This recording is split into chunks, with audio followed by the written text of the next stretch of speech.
எல்லாவற்றின் மத்தியில கர்த்தர் செய்ய போகிறார். ஹல்லேலூயா.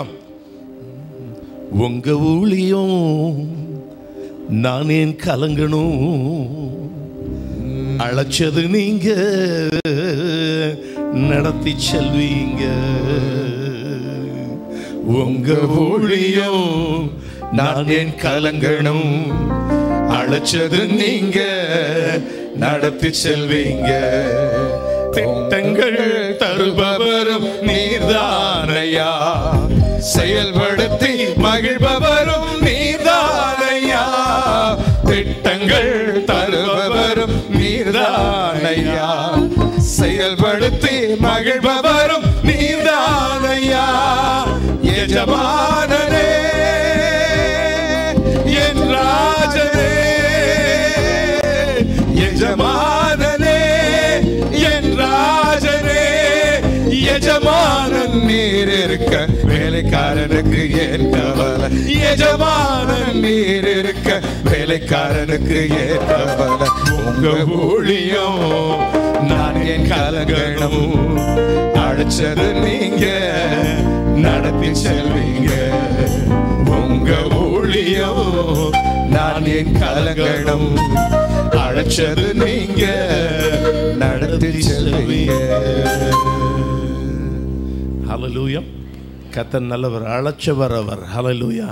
தன்னுடைய ஊழியக்காரர்களை கர்த்தர் பயன்படுத்துகிறவர். ஹல்லேலூயா. ஸ்தோத்திரிக்கிறோம். கர்த்தர் ஒரு ரோல் மாடலாக கர்த்தர் நம்முடைய போதகர் நம்முடைய சபையில் கர்த்தர் வைத்திருக்கிறார். ஆல்மோஸ்ட் 56 இயர்ஸ் ஆஃப் மினிஸ்ட்ரி, தன்னுடைய வாழ்க்கையினுடைய மேலான பகுதிகளில் ஊழியத்தில் செலவு பண்ணுகிற ஒரு பாக்கியத்தை கர்த்தர் நிறைய பேர் கொடுக்கறதில்ல. கர்த்தர் நம்முடைய கண்கள் காண கர்த்தர் இப்படிப்பட்ட பரிசுத்தவான்களை கர்த்தர் வைத்திருக்கிறபடினால நல்லா கரங்களை தட்டி கர்த்தருடைய நாமத்தை மகிமைப்படுத்தும். What a mighty God we serve. Hallelujah. ஸ்தோத்திரம் ஸ்தோத்திரம். ஒரு விசை சிங்கம் வந்தது, ஒரு விசை கரடி வந்தது. அதுபோல் ஒரு விசை 7 ஹார்ட் அட்டாக்கும் வந்தது, ஒரு தடவை கொரோனாவும் வந்தது, ஒரு தடவை 850 நமக்கு எது சுகரும் வந்தது. ஆனால் அதற்கெல்லாம் தப்பு வைத்தவர் இந்த 83வது ஆண்டிலும் கர்த்தர் அவர்களுக்கு மகிமையான காரியங்களை தேவன் அவர்களுடைய வாழ்க்கையில் செய்வதற்கு என் தேவன் அவர் போதுமானவராக இருக்கிறார். ஆண்டவருடைய நாமம் மகிமைப்படுவதாக. ஒரே ஒரு காரியம், எப்படி இதெல்லாம் தப்பிச்சு வர காரியம், சிலதெல்லாம் ஸ்டார்டிங் பாயிண்ட்லேயே போயிடுது. ஒரு காரியம், தேவன் தன்னுடைய ஊழியர்களை தம்முடைய வலது கையில் கர்த்தர் வைத்திருக்கிறார். ஹல்லேலூயா. அதுதான், that is the secret. ஆண்டவருடைய நாமம் மகிமைப்படுவதாக. உலகமோ மாமிசமோ பிசாசோ என்ன பண்ண முடியாது, ஒன்றும் என்னை சேதப்படுத்த முடியாது. ஆண்டவருடைய நாமம் மகிமைப்படுவதாக. He is a good God. தேவனுடைய நாமம் மகிமைப்படுவதாக. இப்பொழுதும் கூட போன கடந்த வாரங்களில் அவர்கள் ஆஸ்பத்திரிக்கு போகும்போது அவர்களுடைய ஆஸ் யூஷுவல் டயலாக் தான் சொன்னாங்க, இதோ போயிட்டு வந்துடுறேன், அவ்வளோதான். அதுதான் அவர்களால் வாழ்ந்து ஒரு தடவை கூட அவிசுவாசமான வார்த்தைகளை என்ன பண்ண முடியாது, கேட்கவே முடியாது. அதுதான், தட் இஸ் த சீக்ரெட். ஆண்டவருடைய நாமம் மகிமைப்படுவதாக. கர்த்தர் இதுவரை இல்லாத விதத்தில் கர்த்தர் இந்த இப்படிப்பட்ட பரிசுத்தவான்களுடைய ஜெபம் நம்முடைய கண்கள் காண இந்திய தேசத்தில் கர்த்தர் ஒரு மாபெரும் காரியத்தை கர்த்தர் செய்வதற்கு என் தேவன் அவர் போதுமானவராக இருக்கிறார். மணிப்பூர் அழியுது, இப்படிப்பட்ட பலவிதமான காரியங்கள் தேசத்தில் பயங்கரங்கள் பல காரியங்கள் சொல்லிக்கொண்டு போகலாம். நம்ம மலையாளத்தில் ஒரு பக்தன் சொல்வது போல, துட துடிக்குது எவ்வன ரத்தம் இயேசுவினாய் புருதாம், ஓரோ துள்ளி சோரையில் நின்னும் கோடான கோடிகள் உயரட்டு. இந்திய தேசத்தில் சிந்தப்பட்ட ஒவ்வொரு துளி ரத்தத்திலிருந்து, பரிசுத்தவானாகிய தோமாவினுடைய ரத்தத்திலிருந்து, கிரகாம் ஸ்டெயின்ஸனுடைய ரத்தம் அல்ல, இன்றைக்கு மணிப்பூரில் சிந்தப்பட்ட ரத்தம் வரைக்கும் கர்த்தர் கோடி கோடி ஆத்துமாக்களை கர்த்தர் இந்த தேசத்தில் எழுப்பியே தீர்வார். That is the secret. ஆண்டவர் நிச்சயமாக தேவன் மாபெரும் காரியங்களை கர்த்தர் செய்வதற்கு அவர் போதுமானவராக இருக்கிறார். செய்வார் என்பதில் சந்தேகம் அல்ல. ஊழியர்களை கர்த்தர் பயன்படுத்துகிறவர், ஊழியர்களை கர்த்தர் எல்லாவற்றின் மத்தியில் கர்த்தர் ஆளுகை செய்கிறவர் மாத்திரமல்ல, ஊழியர்களை கர்த்தர் பாதுகாக்கிறவர். தேவனுடைய நாமம் மகிமைப்படுவதாக. அதை தொடர்ந்து நீங்கள் வாசித்து பார்க்கிற பொழுது அவருடைய வலது கரத்தில் 7 நட்சத்திரங்களை ஏந்தி கொண்டிருந்தார். அடுத்தது, அவர் வாயிலிருந்து இருபுறமும் கருக்குள்ள பட்டயம் புறப்பட்டது என்று சொல்லி அந்த பகுதியில் வாசிக்கிறோம். Let's listen here. சில வேளைகளில் இந்த மாதிரி டீச்சிங்ஸில் நீங்கள் நன்கு கவனிக்கலன்னா சில காரியங்கள் அது புரிவதற்கு ஏதுவாக இருக்காது. இதை இங்கு ஒரு சிலர் தவறாக புரிந்து கொள்கிறார்கள். இந்த வசனத்தை நிறைய பேர் என்ன சொல்கிறது உண்டு, இதை ஒரு சிலர் வசனமாகிய பட்டயம், இது ஆவியின் பட்டயம்னு சொல்கிறாங்க. இது என்ன கிடையாது, வசனமாகிய பட்டயமும் இல்லை, இங்க சொல்லப்பட்டிருக்க அவர் வாயிலிருந்து என்ன புறப்படுதான்? இருபுறமும் கருக்குள்ள பட்டயம் என்பது it's not the word of God. அது வசனமாகிய பட்டயமோ இல்ல ஆவியின் பட்டயம் என்று சொல்கிறார்கள். இது தேவனுடைய வார்த்தையை குறிக்கவில்லை. அதாவது அப்படி சொல்லப்படுதா, இது எப்படி சொல்லப்பட்டிருக்கணும்? ஆவியின் பட்டயமாகிய தேவனுடைய வார்த்தைன்னு சொல்லப்பட்டிருக்கணும். அப்படி அங்கு சொல்லப்படலை.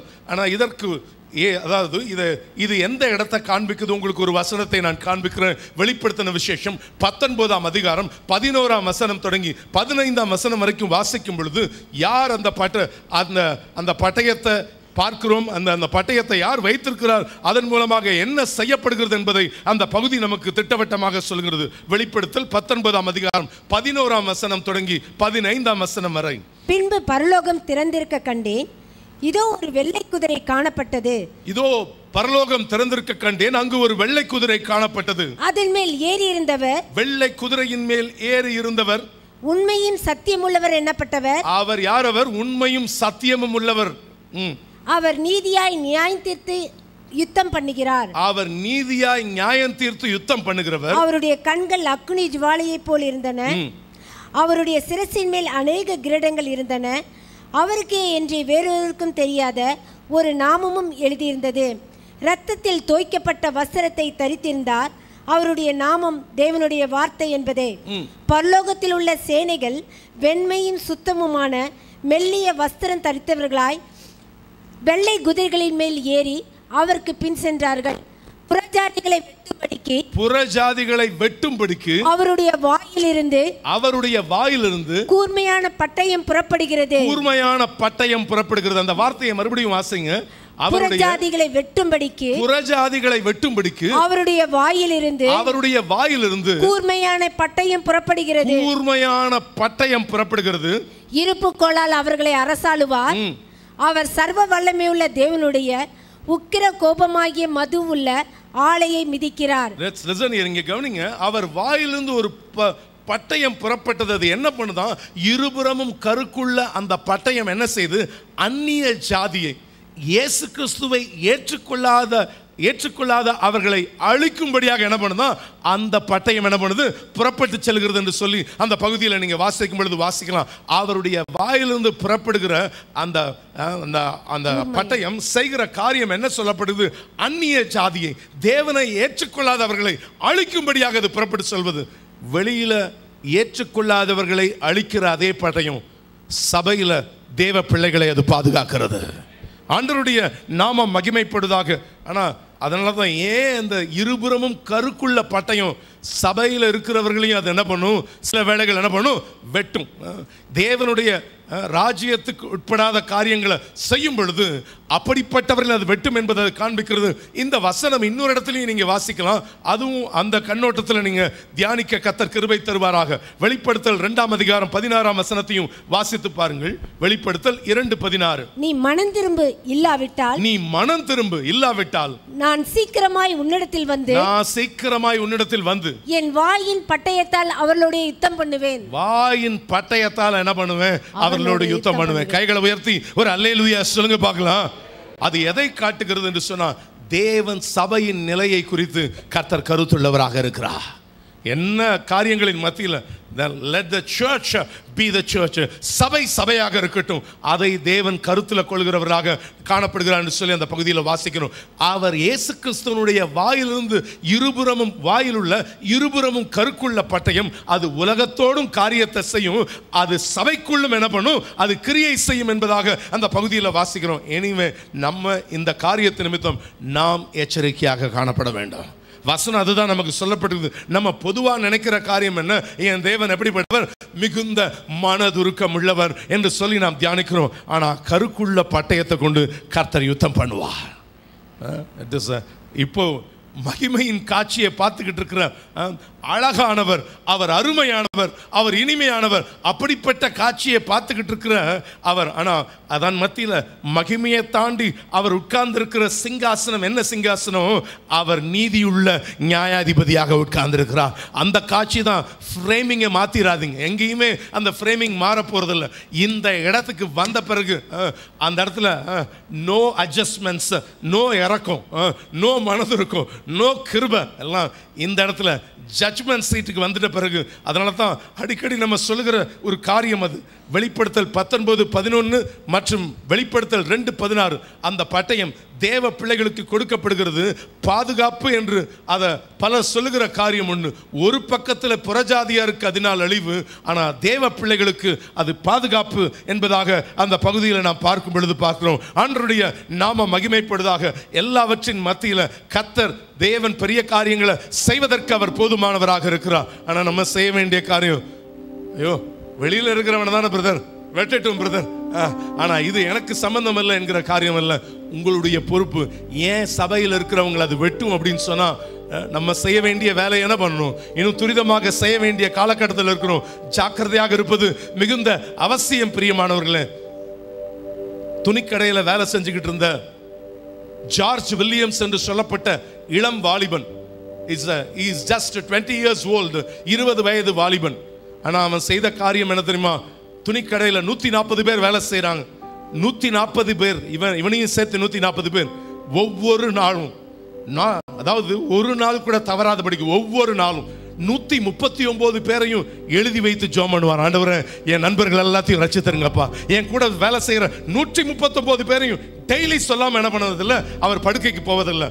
அப்படிப்பட்ட ஜெப வீரனாக இருந்த ஜார்ஜ் வில்லியம்ஸ், அவருடைய அவருடைய வாழ்க்கையே, அதாவது ஜெபமே அவருடைய வாழ்க்கையின் மையமாக காணப்பட்டதான். ஆண்டவருடைய நாம மகிமைப்படுவதாக. 2 ஆண்டுகள் அப்படி ஜெபம் பண்ணாரு. 20 பேர் ஞானஸ்நானம் எடுக்க கர்த்தர் கிருபை கொடுத்தார். ஆண்டவருடைய நாம மகிமைப்படுவதாக. நல்லா உற்சாகமா தான் கரங்களை தட்டுவோமே. ஹல்லேலூயா, ஸ்தோத்திரிக்கிறோம். 3வது ஆண்டுல ஹல்லேலூயா, அந்த ஜவுளி கடையிலேயே அவங்க என்ன சொல்லிட்டாங்கன்னா, ஒரு பிரேயரை நடத்துங்கன்னு சொல்லிட்டாங்க. ஜார்ஜ் வில்லியம்ஸை நடத்தும்படியாக சொல்லிவிட்டாங்க. ஜெபக்கூட்டம் நடத்துறாங்க. அந்த ஜவுளிக்கடையினுடைய ஓனரும் வந்து எங்கே உட்கார்ந்துட்டாரு, அந்த ஜெபக்கூட்டத்தில் வாரம் வாரம் வந்து அவரும் அமர ஆரம்பித்தார். ஆண்டவருடைய நாமம் மகிமைப்படுவதாக. இவர் யார் என்று சொன்னான். அதற்கு பிறகு 12 பேரை சேர்த்து ஒரு சங்கத்தை ஆரம்பித்தார். அதுதான் இன்றைக்கும் நம்ம பல இடங்களில் பார்க்கலாம். இந்தியாவிலும் பல உலகத்தின் பல பகுதிகளில் பார்க்கலாம். YMCA என்று சொல்லப்படுகிறது, யங் மேன் கிறிஸ்டியன் அசோசியேஷன், கிறிஸ்தவ வாலிப சங்கம் என்று ஆரம்பித்து அதாவது அதை ஆரம்பித்த போது 150 பேர் அந்த கூட்டத்துக்கு வந்திருந்தார்கள். இன்றைக்கு பார்த்தீங்கன்னா அதில் just 2 things to be delivered. 2 காரியம் அங்கு செய்யப்படும். ஷோ த கிரைஸ்ட் லவ், ஒரே ஒரு காரியம், கிறிஸ்துவனுடைய அன்பை காண்பிக்கிற ஒரு காரியம், அவ்வளவுதான்.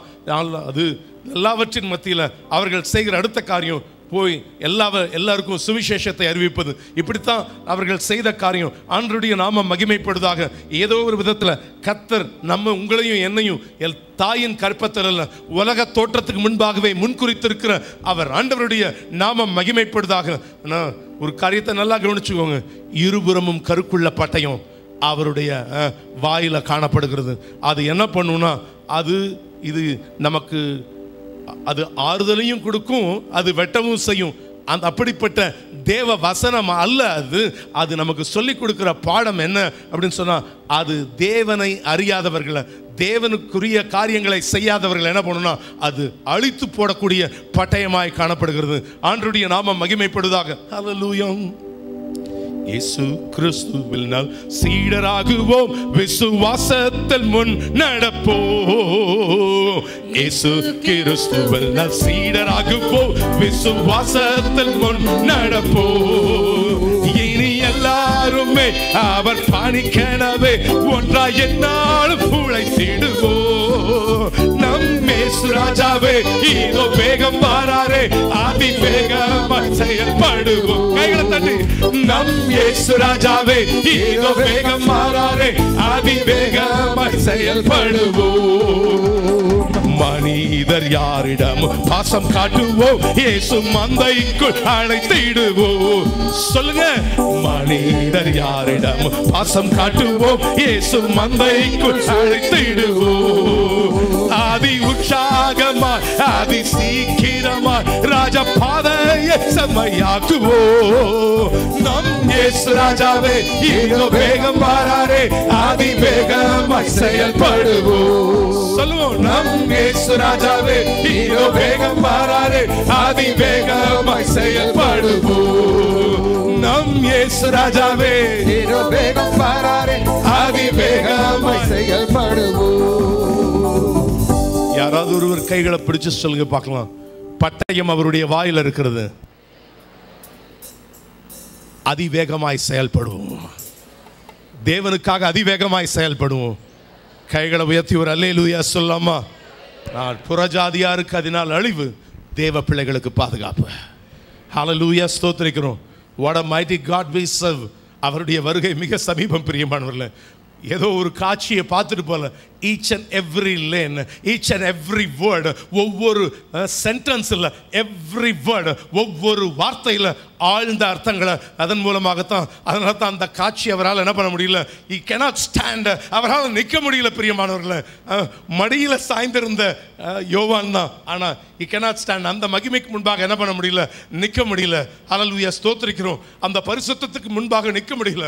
ஆண்டவரே, இன்னும் காலம் என் கையில் கொஞ்சம் தான் இருக்குது, ஆனால் இந்த நாட்கள் என்ன பண்ணுவேன், நான் கர்த்தருக்காக செயல்படுவேன், துரிதமாக உழைப்பேன்னு சொல்லும் பொழுது கர்த்தர் உங்களையும் என்னையும் ஆசீர்வதிக்க அவர் வல்லமை உள்ளவராக இருக்கிறார். தொடர்ந்து வாசியுங்கள். அவருடைய முகம் வல்லமையாய் பிரகாசிக்கிற சூரியனை போல் இருந்தது. அவருடைய முகம் வல்லமையாய் பிரகாசிக்கிற சூரியனை போல் இருந்தது என்று சொல்லி அந்த பகுதியில் வாசிக்கிறோம். எல்லாம் இங்கே கவனிங்க பார்க்கலாம். இப்போ அவருடைய முகத்தை வர்ணிக்கிறதுக்கு நமக்கு என்ன இல்லை, விவரிக்கவே முடியாது. அவருடைய அழகை எப்படி நம்ம சொல்லுவது, அதுதான் அந்த பகுதி நமக்கு சொல்லப்படுது. இயேசு கிறிஸ்துவனுடைய முகத்தை விவரிக்க என்ன கிடையாது, நோ வேர்ட்ஸ், வார்த்தைகள் இல்லை. அதனால தான் அவருடைய முகமே எப்படி தான் இருக்குது, அது மகிமை. அவர் நீதியுள்ள நியாயாதிபதியாக அவர் வருகிறார்.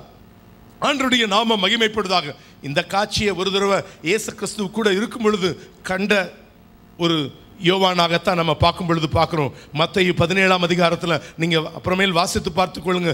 மறுரூபம் ஆக்கப்பட்ட இயேசு கிறிஸ்துவனுடைய முகத்தை யார் பார்க்குறா, இவர் பார்க்குறார். அவருடைய முகம் எப்படி இருக்குதா, 17ஆம் அதிகாரத்தை நீங்கள் அப்புறம் வாசித்து பார்த்து கொள்ளுங்க. அவருடைய முகம் சூரியனை போல் இருந்ததுன்னு சொல்லி வேதத்தில் வாசிக்கிறோம். we cannot see, அப்படி என்ன பண்ண முடியாது, நம்முடைய naked eyes, நம்முடைய கண்களில் என்ன பண்ண முடியாது, டைரக்டாக அப்படி பார்க்க முடியாது. அவருடைய முகம் முழுமையாக எப்படி தான் இருக்குது, ஒரு மகிமை நிறைந்த ஒரு முகத்தை அந்த பகுதி நமக்கு சித்தரிக்கிறது பிரியமானவர்களே. ஆண்டவருடைய நாமம் மகிமைப்படுவதாக. மாத்திரமல்ல, இன்னொரு காரியம், அதைத்தான் தீர்க்கதரிசி எழுதும்போது எழுதுகிறார். மல்கியா எழுதிய தீர்க்கதரிசன புஸ்தகம் 4ஆம் அதிகாரம் 2ஆம் வசனத்தில் நமக்கு சொல்லப்படுது, ஆனாலும் நீதியின் சூரியன் என்ன பண்ணுவாரா, உங்கள் மேல் உதிப்பார், உன் சட்டைகளின் கீழ் ஆரோக்கியம் இருக்கும், நீங்க வெளியே புறப்பட்டு போய் கொழுத்த கன்றுகளைப் போல வளருவீர்கள் என்று சொல்லி வேதத்தில் வாசிக்கிறோம். இயேசு கிறிஸ்து உங்க குடும்பத்தில் உதிப்பா. அதுதான் வசனம் நமக்கு சொல்லப்படுது. இயேசு கிறிஸ்து, நீதி என்கிற வார்த்தை எதற்கு அடையாளம், நீதி யாரு, இயேசு கிறிஸ்து. அதுதான் அங்கே வார்த்தைகள், விவரிக்க வார்த்தைகள் அல்ல. அந்த நீதியின் சூரியன் உங்கள் மேல் உதிப்பார், உன் செட்டைகளின் கீழ் என்ன இருக்கும், ஆரோக்கியம் இருக்கும், நீங்க கொழுத்த கன்றுகளைப் போல வளருவீர்கள். ஆண்டவருடைய நாமம் மகிமைப்படுவதாக. நாம ஆராதனை முடிச்சு த ஃபைனல் வேர்டு பாஸ்டர் சொல்லும்போது அந்த வார்த்தை தான், ஒரே ஒரு வார்த்தை சொன்னாங்க, அந்த நீதியின் சூரியன் உங்களோடு கூட இருப்பா. ஆண்டவர் நிச்சயமாக உங்களுடைய வாழ்க்கையில கூட இருந்து மகிமையான காரியங்களை தேவன் செய்வதற்கு அவர் வல்லமை உள்ளவராக இருக்கிறார். அடிக்கடி சொல்லுகிற வார்த்தை இருந்தாலும் நான் மறுபடியும் சொல்லுகிறேன், இந்த நீதி என்கிற பதத்தை நீங்க தூக்கிட்டு அந்த இடத்துல பைபிளில் எங்கெல்லாம் நீதி இருக்குதோ அதில் வேற ஒரு வேர்டை நீங்கள் போட்டு ரவுண்ட் பண்ணி வாசிக்கலாம் அப்படின்னு சொன்னால், நான் ஒரு பைபிள் ஃபுல் முழுசும் அப்படி எழுதியிருந்தேன். எங்கே அப்படின்னு வாசிக்கும் பொழுது நீங்கள் முதல்ல ரொம்ப அட்ராக்டட் வேர்ட்ஸ் என்ன அப்படின்னு சொன்னால், மலை பிரசங்கத்தில் இயேசு கிறிஸ்து சொல்லும்போது சொல்கிறார், நீதியின் மேல் பசி தாகம் உள்ளவர்கள் பாக்கியவான்கள், அவர்கள் திருப்தி அடைவார்கள்னு வேதத்தில் வாசிக்கணும். ஆண்டவருடைய நாமம் மகிமைப்படுவதாக. இப்போ அந்த நீதியை தூக்கிட்டு இயேசுன்னு வாசித்து பாருங்க, என்ன எப்படி வாசிக்கலாம், இயேசுவின் மேல் பசிதாகம் உள்ளவர்கள் பாக்கியவான்கள், அவர்கள் திருப்தி அடைவார்கள். இன்னைக்கு இயேசு கிறிஸ்துவின் மேல ஒரு பசிதாகம் இருக்கிற உங்களை பார்த்து அவர் சொல்லுகிறார், உங்களெல்லாம் நான் திருப்தியா நடத்துவேன்னு கர்த்தர் வாக்கு கொடுக்கிறார். நல்ல ஒரு அல்லேலூயா சொல்லாம, நல்ல உற்சாகமா கரங்களை தட்டி கர்த்தருடைய நாமத்தை மகிமைப்படுத்துவோம். ஹல்லேலூயா, ஸ்தோத்திரிக்கிறோம். என் தேவன் எல்லாவற்றிலும் தேவன் நம்மை நடத்துவதற்கு அவர் போதுமானவராக இருக்கிறார். அதான் வார்த்தை நமக்கு சொல்லப்படுது. ஏன்னா இயேசு கிறிஸ்து உங்கள் மேல் உதிப்பார், உங்கள் சட்டைகளின் கீழ் என்ன பண்ணும், ஆரோக்கியம் இருக்கும். இயேசு கிறிஸ்துவின் மேல் பசிதாகம் உள்ளவர்கள் பாக்கியவான்கள், அவர்கள் திருப்தி அடைவார்கள். மாத்திரமல்ல, அதே கண்டென்ட்ல நீங்க வாசிக்கும்போது, நீதி நிமித்தம் துன்பப்படுகிறவர்கள் பாக்கியவான்கள், அவர்கள் எது அவங்களுக்குன்னு சொல்றார் ஆண்டவர், பரலோக ராஜ்யம் உங்களுடைய இயேசு கிறிஸ்துவின் நிமித்தம் நீங்கள் என்ன பண்ணுறீங்க? துன்பத்தை அனுபவிக்கிறீங்க பார்த்தீங்களா? அதாவது அங்கே வார்த்தை நீதியின் நிமித்தம் துன்பப்படுகிறவர்கள் பாக்கியவான்கள். இயேசு கிறிஸ்துவின் நிமித்தம் துன்பப்படுகிற நீங்கள் எப்படிப்பட்டவங்க? நீங்கள் பாக்கியவான்கள். நீங்கள் ஆண்டவர் ஒரு கிரெடிட்டை உங்களுக்கு கையில் கொடுக்குறாரு. என்ன கொடுக்குறாரா? பரலோக ராஜ்யம் அவர்களுடையது. என் நிமித்தம் பாட அனுபவிக்கிறீங்களா? என் நிமித்தம் இந்த துன்பத்தை அனுபவிக்கிறீங்களா? என் நிமித்தம் இவ்வளவு கஷ்டத்தை அனுபவிக்கிறீங்களா? ஆண்டவர் ஒரு பெரிய ஆசீர்வாதத்தை கர்த்தர் வைத்திருக்கிறார். ஆனால் இட்ஸ் எல்லாமே பெட் ஆஃப் ரோசஸாக இருக்கும்னு சொல்லலை. என் நிமித்தம் இந்த பாடுகள் அனுபவிக்கும் பொழுது ஒரு நாள் அதனுடைய அர்த்தம் என்ன? பரலோக ராஜ்யம் அவர்களுடையதுனா என்னோடு கூட அரசாளுகிற இடத்துல கர்த்தர் அவர்களை வைத்திருப்பார் என்கிற ஒரு பெரிய ஆசீர்வாதத்தை கர்த்தர் கொடுக்கிறபடினால கைகளை உயர்த்தி ஒரு அல்லேலூயா சொல்லுவோமா? ஆண்டவருடைய நாமம் மகிமைப்படுவதாக. அண்ட் இன்னொரு வார்த்தையும் வாசிக்கலாம். நம்ம எல்லாருக்கும் தெரிஞ்ச வசனம் மத்தேயு 6:33. First you seek the kingdom of God. முதலாவது தேவனுடைய ராஜ்யத்தையும். ஏன் அப்படின்னா எப்படி வாசிக்கலாம்? முதலாவது இயேசு கிறிஸ்துவை தேடுங்க, அப்போது இவைகளெல்லாம் உங்களுக்கு கூட கூடையா கொடுப்பார் ஆண்டவர்.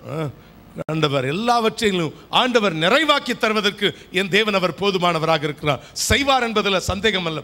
1917ஆம் ஆண்டு இந்தியா சுதந்திரம் எல்லாம் பெறல. அந்த நாட்களில் அதாவது வெளிநாட்டில் படிப்பை முடிந்து காந்திஜி வரும்போது அப்போது அலகாபாத் யூனிவர்சிட்டியில் காந்திஜியை கூப்பிடுறாங்க சீஃப் கெஸ்டாக பேசுவதற்கு. அப்போது காந்திஜி அவர்கள் அந்த யூனிவர்சிட்டி வளாகத்துக்கு போனபோது அது இட்ஸ் எக்கானமி டிபார்ட்மெண்ட், அதாவது பொருளாதார துறையினுடைய டிபார்ட்மெண்ட்டில் ஒரு செலிப்ரேஷன் நடக்குது. அதாவது எல்லா இடங்கள்லேருந்து எல்லா காலேஜஸ்லேருந்து மாணவ மாணவிகள் 10,000 பேர் உட்கார்ந்துருக்குறாங்க. சீஃப் கெஸ்ட் அவர் உள்ள யூனிவர்சிட்டிக்குள்ளே வந்த உடனே காந்திஜியை பார்த்து அந்த யூனிவர்சிட்டியினுடைய vice chancellor and pro vice chancellor மற்றும் இந்த எக்கானமி டிபார்ட்மெண்ட்டுடைய ஹெச்ஓடி அவரை பார்த்து கேட்டாங்களாம், நீங்கள் வெளிநாட்டிலேருந்து வந்திருக்கிறீங்க, நீங்கள் பியூட்டிஃபுல்லாக பேசுவீங்க என்பது எங்களுக்கு நல்லா தெரியும், ஆனால் இந்தியன் எக்கானமியை பற்றி உங்களுக்கு ஏதாவது தெரியுமா? நாங்கள் உங்களுக்கு ஏதாவது என்ன பண்ணுறோம், நோட்ஸ் கொடுக்குறோன்னு சொல்லும்போது காந்திஜி சொன்னாராம், உங்களுடைய நோட்ஸ் எல்லாம் வேணாம், நான் பேசிடுறேன் அப்படின்னு சொல்லி அவர் ஸ்டேஜ் ஏறின உடனே சொன்னாராம், இது மாதிரி வைஸ் சான்சலர், ஹெச்ஓடி, கரஸ்பாண்டன்ட் எல்லாம் கேட்டாங்க, உங்களுக்கு ஏதாவது டிப்ஸ் கொடுக்குறோம் நாங்கள், பட் எனக்கு டிப்ஸ் வேணாம் அப்படின்னு சொல்லிட்டு வந்தேன், but I have a book அப்படின்னு சொல்லி கைகளில் பரிசுத்த வேதாகமத்தை அவர் உயர்த்தி பிடித்து அவர் சொன்ன காரியம் என்னன்னு சொன்னா அதுல ஒரு வார்த்தை சொல்லப்பட்டிருக்குது. இன் மேத்யூ சாப்டர் 6:33 said, முதலாவது தேவனுடைய ராஜ்யத்தையும் அவருடைய நீதியும் தேடுங்கள்னு சொல்லப்பட்டிருக்கு. அப்போது இவைகளெல்லாம் உங்களுக்கு அவர் சொல்லும்போது எக்ஸ்பிளனேஷன் கொடுக்கிறார்.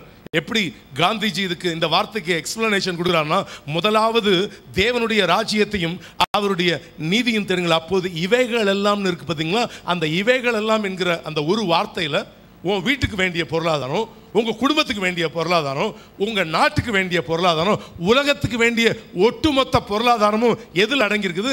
இவைகளெல்லாம்ன்ற இந்த ஒரு வார்த்தையில் அடங்கியிருக்குது.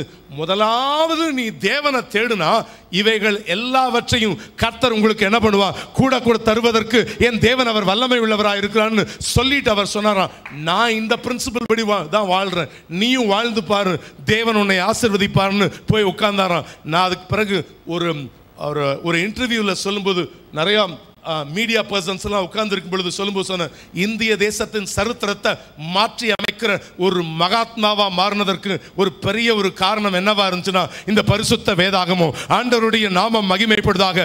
இந்த வார்த்தை ஹல்லேலூயா எல்லாவற்றின் மத்தியில் கர்த்தர் உங்க கைகளில் என் கைகளில் தேனிலும் தெளித்தேனிலும் மதுரத்தை கர்த்தர் கொடுத்திருக்கிறார். இந்த மதுரத்தை உபயோகப்படுத்தும் போது அநேகருக்கு நீங்க கிறிஸ்துவின் வாசனையாக, கிறிஸ்துவனுடைய சுவையை கொண்டு செல்கிற அற்புதமான பாத்திரங்களாக மாற்றுவார்னு விசுவாசிக்கிறவங்க நல்லா கைகளை தட்டி கர்த்தருடைய நாமத்தை மகிமைப்படுத்துங்க. எல்லாம் உற்சாகமாய் கரங்களை தட்டுவோம். He is a good God.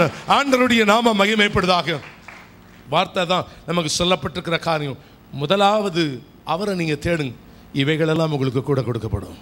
நிச்சயமா இந்த ஆண்டு முடிவதற்குள்ளாக எந்தெந்த காரியத்தெல்லாம் நீங்க எதிர்பார்த்துக்கிட்டு இருக்கிறீங்களோ கர்த்தர் உங்களுக்கு செய்ய போகிறார். சீக்கிரத்தில் ஒவ்வொன்றிலும் தேவன் தம்முடைய நாமத்தை மகிமைப்படுத்துவதற்கு அவர் போதுமானவராக இருக்கிறார். ஆண்டவருடைய நாம மகிமை. அவருடைய முகத்தை வர்ணிப்பதற்கு என்ன கிடையாது, வார்த்தைகள் இல்லை, அவரே வெளிச்சம். இந்த வார்த்தை ரொம்ப அழகா ஒரு இடத்துல இதே ஆக்கியோன் எழுதும்போது எழுதுகிறார். வெளிப்படுத்தல் 21ஆம் அதிகாரம் 23, 24 வசனங்களை வாசித்து பாருங்கள். வெளிப்படுத்தல் 21, 23, 24 வசனங்கள். நகரத்திற்கு வெளிச்சம் கொடுக்க சூரியனும் சந்திரனும் அதற்கு வேண்டுவதில்லை. தேவனுடைய நகரத்துக்கு வெளிச்சம் கொடுக்க சூரியனும் சந்திரனும் அங்கு வேண்டுவதில்லை. தேவனுடைய மகிமையை அதை பிரகாசிப்பித்தது. தேவனுடைய மகிமையை அதை பிரகாசித்தது. ஆட்டுக்குட்டியானவரே அதற்கு விளக்கு. ஆட்டுக்குட்டியானவரே அதற்கு விளக்கு. ரட்சிக்கப்படுகிற ஜனங்கள் அதன் வெளிச்சத்திலே நடப்பார்கள். அந்த வெளிச்சத்திலே நடப்பார்கள். பூமியின் ராஜாக்கள் தங்களுடைய மகிமையும் கனத்தையும் அதற்குள்ளே கொண்டு வருவார்கள். ஆண்டவருடைய நாமம் மகிமைப்படுவதாக. ரட்சிக்கப்படுகிறவர்கள் எங்க நடப்பாங்களா? அவருடைய வெளிச்சத்திலே நடப்பார்கள். வேதாகமத்தை அப்படி வச்சிருங்க. ஹல்லேலூயா, ஸ்தோத்திரம் கீழே வச்சுட்டு ஹல்லேலூயா. அந்த வெளிச்சத்தில் நானும் நடப்பேன் அப்படின்ற விசுவாசம் கொண்டவர்கள் மாத்திரம் நல்லா கைகளை தட்டி கர்த்தருடைய நாமத்தை மகிமைப்படுத்துங்க பாப்போம். ஹல்லேலூயா. நல்ல உற்சாகமாக கரங்களை தட்டும். ஹல்லேலூயா. ஸ்தோத்திரிக்கிறோம், ஸ்தோத்திரிக்கிறோம், ஸ்தோத்திரிக்கிறோம், ஸ்தோத்திரிக்கிறோம், ஸ்தோத்திரிக்கிறோம் தகப்பனே. மறுரூபமாக்கிடும்